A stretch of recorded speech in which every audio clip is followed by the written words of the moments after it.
Les présents d'un homme lui élargissent la voie et lui donnent accès auprès des grands.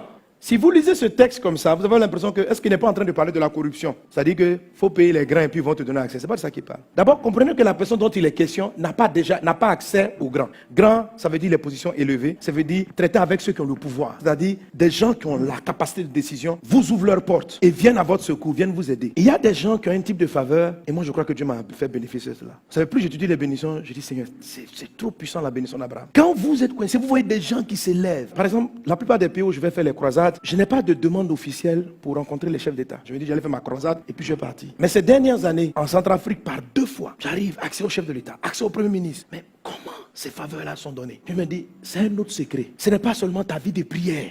Ce n'est pas seulement les offrandes que tu fais à Dieu. La clé, c'est ce texte-là. Il dit, c'est la façon dont tu fais des présents. Pas aux gens, pas aux riches. C'est l'art de faire des cadeaux aux gens qui élargissent la voix d'une personne et qui va faire que les gens de décision vont lui être favorables. Ce n'est pas les présents que tu leur donnes, c'est les présents que tu fais dans ta vie qui t'ouvrent ce genre de porte. Est-ce qu'on est ensemble? Autrement dit, un chrétien qui ne fait pas beaucoup de cadeaux, sa voix va rester étroite et il va se faufiler pour essayer d'avoir accès. C'est-à-dire quand tu demandes rendez-vous, on te chasse, on dit reviens plus tard. Mais quand tu es quelqu'un qui a cultivé l'art de faire du bien autour de toi, des portes te seront ouvertes, ça va élargir ta voix et ça va te donner accès à des gens qui ont des pouvoirs de décision. Donc quand bien même une malédiction va créer une condamnation, la faveur qui est dans ta vie, la grâce vis-à-vis des hommes t'ouvrira une porte surnaturelle. Que cela soit ton partage au nom de Jésus.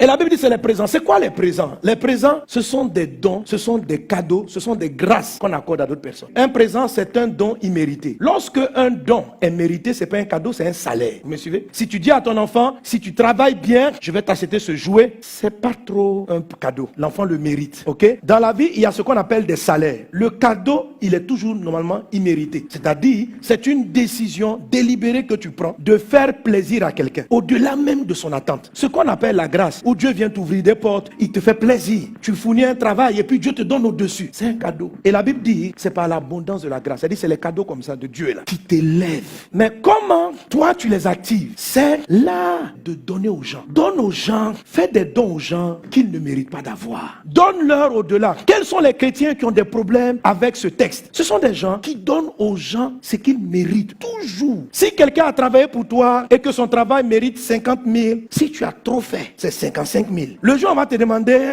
mais patron, un jour quand même. À cause de quoi? Quand on a signé le contrat, on a signé quoi?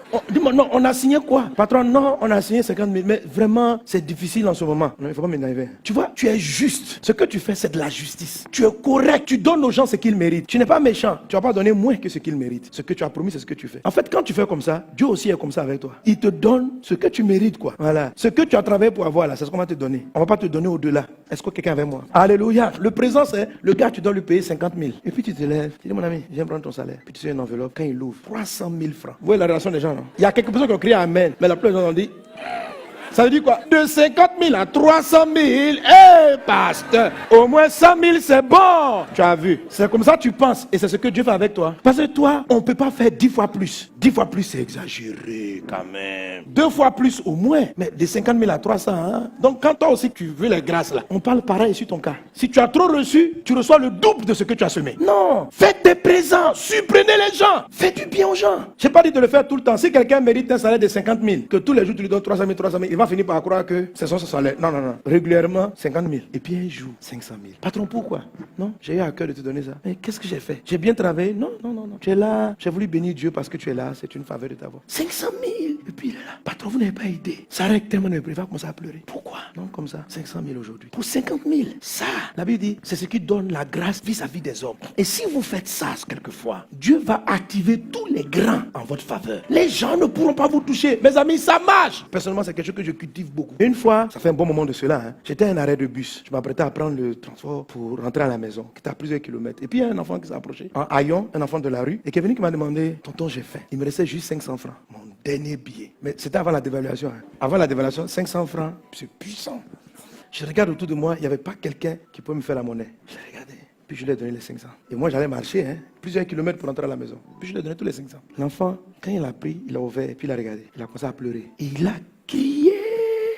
Il a commencé à courir. Il rentre sur la route. Je dis, il ne faut pas voir la voiture va te courir. Fais attention, petit. Il regarde. Il vient vers moi, il regarde. Et j'ai senti une telle joie. Et quand j'ai pris la route pour entrer à la maison, c'est comme si je sentais les anges là. J'ai marché plusieurs kilomètres et puis il faisait tard. Mais c'est comme si je ne marchais pas. J'étais sur un nuage.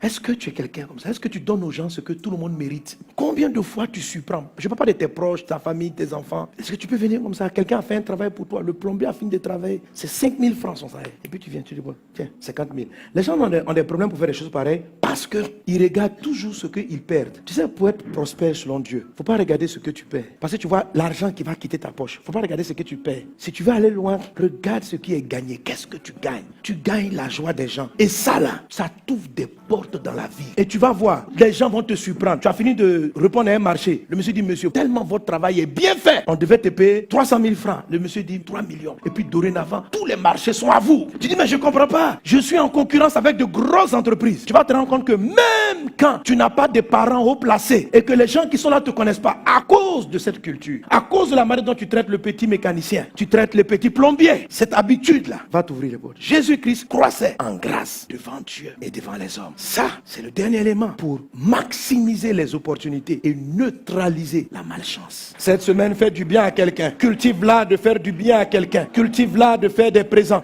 Fais-le de temps en temps. C'est pas quelque chose qu'on fait tout le temps, mais fais-le souvent. Maximise ce genre d'attitude-là. Et tu vas voir des gens que tu ne connaissais même pas qui vont t'appeler. Des potes. Tu vas dire, mais pourquoi j'ai trouvé grâce devant ce monsieur? Pourquoi tout le monde est dans les rangs, on vient te chercher, on te met devant. Des choses comme ça. Tu arrives, tu voyages, tu es assis quelque part là-bas en classe éco, on vient te prendre, dis, monsieur, excusez-nous, venez.